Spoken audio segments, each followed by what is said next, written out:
Hi, I'm back. Who's next?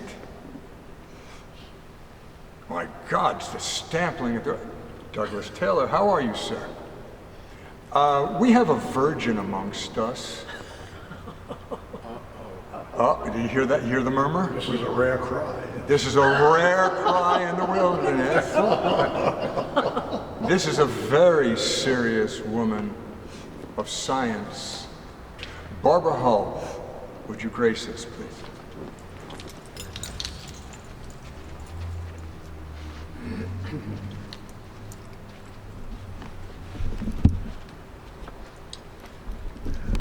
Hey, it's an honor to be here. I thank you for welcoming me. Say your name again, please. I'm Barbara Hall. I'm from Wayne, New Jersey. I'm a poet, an author, a photographer, artist, musician, whatever. What about the sciences? Oh, sciences. Yes, I did come from a background in microbiology and worked in the pharmaceutical industry for over 30 years. And publisher. And I'm a publisher. I have three of my publications here. This is my first chapbook, Waiting for the Bus. Show it, please. Okay. Look in the camera. Features poems written in 30 minutes while I was waiting for a bus. And Okay,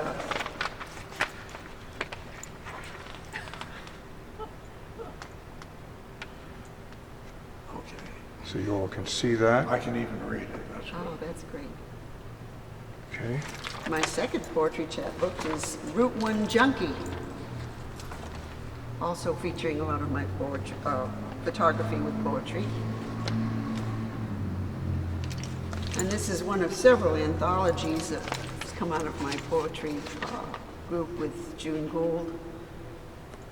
Interesting poems, interesting group.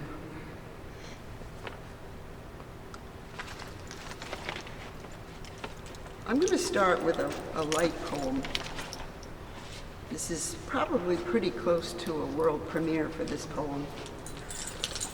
It's called You Wouldn't Believe It, But My Mother's Flower Pot. I saw the face of my mother's flower pot. It floated outside the basement window, above the blackness of the coal chute. Red lips, black hair, black eyes, rosy cheeks. I couldn't see who held it there. No hands, no human face. Was someone outside trying to frighten me? I stood still, watched the dance of the ceramic head. A bodiless experience. The smell of coal, the chill of winter, the blackness of an unfinished basement. Recurs in my dreams, echoes in my memory on sunny days. That colorful face haunts me still.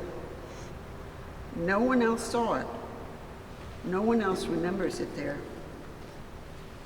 I saw it again on a shelf, there in the corner of the thrift store, just as empty as the first time I saw it. No flowers, no rich black soil for absent violets, or maybe mother's geraniums with red blossoms. How could it be there? How could it follow me so far down my life? From a reckless toddler touring the basement to the silver-haired, grandmother-like woman I've become. Could there really be two of these funny-faced flower pots? How could one have survived so many years? But there it was, like the first time. It stopped me still in my tracks. Okay, I'll tell it to you another way. I was running around doing my mental therapy, shopping from thrift shop to thrift shop, antique store to antique store, when a medium-sized flower pot caught my eye. It was ceramic with a painted face. I'd seen it before, just ahead. Black hair, rosy cheeks, red lips, a bodiless form. Who would believe I'd seen it before? The same pot, the same face, in a different space, in a different place, in a different time. miles between, years between. The bread and the sandwich of my life. A funny face on each side. My life's experience danced in the middle, the meat. Could that be? Really be? My mother's flower pot? Placed on a shelf in the corner? It couldn't dance like it did before. Maybe too much life had passed between. But there it was. Believe me, the very same pot. What everyone else in the shop wanted to ask, how did I know it was really the same pot? What was she gonna do?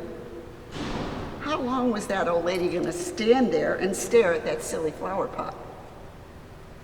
I stepped out of time, picked up the pot. I knew then what I had seen as a child was not a dream, that the pot had really danced for me. Would it dance again? Had it lost its feet? Or maybe just its rhythm? I picked it up and we danced out the door. The pot now resides with me. We dance whenever it likes. We dance in the day, we dance in the night, and we dance under the light of the moon. Bravo, bravo. I'm going to flip to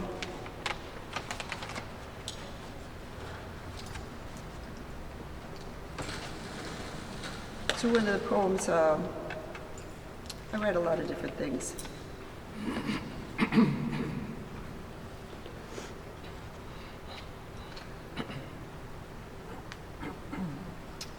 The title of this poem is called A PhD Dissertation, Psychotic Paradigm of a Grown Woman Who Fantasizes That She's Cinderella and Her Pumpkin Burst. I want to dazzle the world with the sparkle of my evening gown, make that grand entrance down the castle ballroom stairs, leave the guests breathless in awe, dance the blue Danube to an orchestra of Strauss's delight, wear the soles of my glass slippers down to the bones. The music will carry me till the clock strikes 12. I can't help it. I revel in the fantasy of Cinderella's coming out.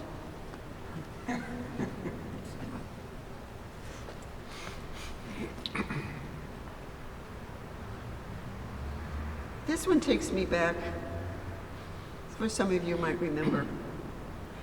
I'd love to fall into a vat of chocolate.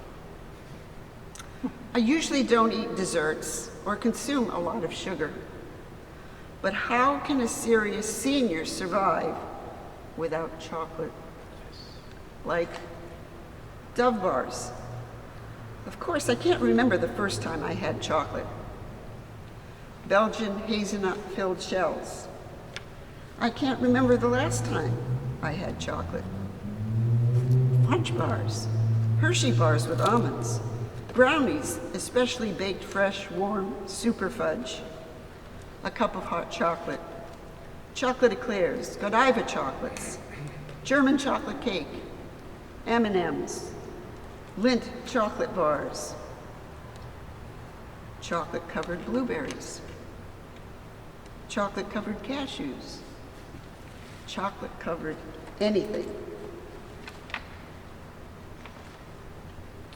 There's nothing better than to pop a piece of dark chocolate into my mouth and wait for it to melt and coat the tongue and upper roof of my mouth. One of my favorite teenage memories is a comic routine performed by the Smothers Brothers. Tommy did love his mother best, where they sang, "Oh, I fell into a vat of chocolate. I fell into a vat of chocolate," and seriously explored the consequences. For example, one does not yell "fire" to elicit help in extricating a body from a vat of chocolate. I'd love to fall into a vat of chocolate. In 1972, my first husband used to say, "I'll be dipped." I'm still waiting. Very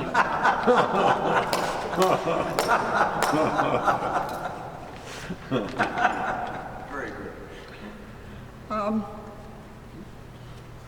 I've done a lot of traveling, which is why Route 1 junkie. This one's a little bit more serious, but it's one of my favorites as it brings back memories of Arcadia and the Bay of Fundy. It's called The Spirit of Acadia. Lenuc called to their brothers, Acadians all, Africans, Celts, Scots. Lenuc's songs greet new grandfather sun as he warms Mother Earth. Kisulik lives in red earth. Kisulik breathes in trees. Kisulik runs in the water. Lenuc give thanks for Mother Earth's abundance in Mother. Micmac gather to celebrate dawn. Lenuc drum, dum ta da dum, dum ta da dum, dum ta da dum. Lenuc chant, hey ya ya ya ya hey, hey ya ya ya ya hey, hey ya ya ya ya hey. Drums echo Lenuc heartbeat. Lenuc sing thanks for dawn. Rises to the great spirits, Kisulik.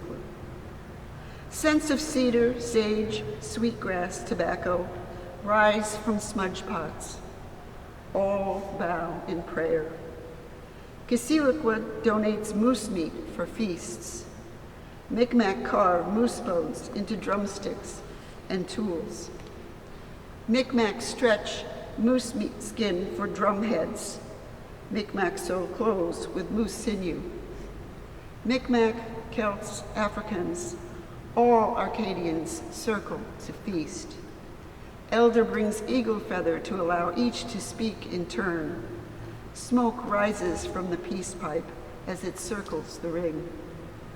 Bagpipes tweedle in honor of Celtic spirit. Africans drum and sing to plead the dawn. Scottish fiddles pronounce the dance. All Acadians join the feast. Kisulikwa lives.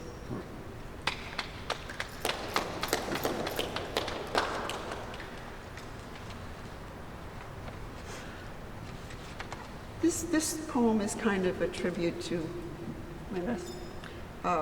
my brother who passed away in 2004. His favorite place was Juniper Springs in Ocala National Park in Florida. And this poem I wrote at the dawn in the middle of a very foggy morning. And it's called A Crack in the Universe. I see the crack in the universe. It's open to me. My hands move towards the sliver of an opening. I slip my fingers into the crack, palms outward. Backs of my hands press inward, leveraged to open the crack wider. I see rays of light glimmer and shine inside. I stretch my hands apart. I grasp the edges of the crack. The edges open wider. I see jewels and gems, multitudes glitter before my eyes. I reach in, I grasp one gem at a time, one jewel at a time. I place them in a line, like words in a sentence. They build a bracelet, a necklace, a crown. Jewels for an emperor, gems for a king, jewels for a queen, gems for you and me. Thank you.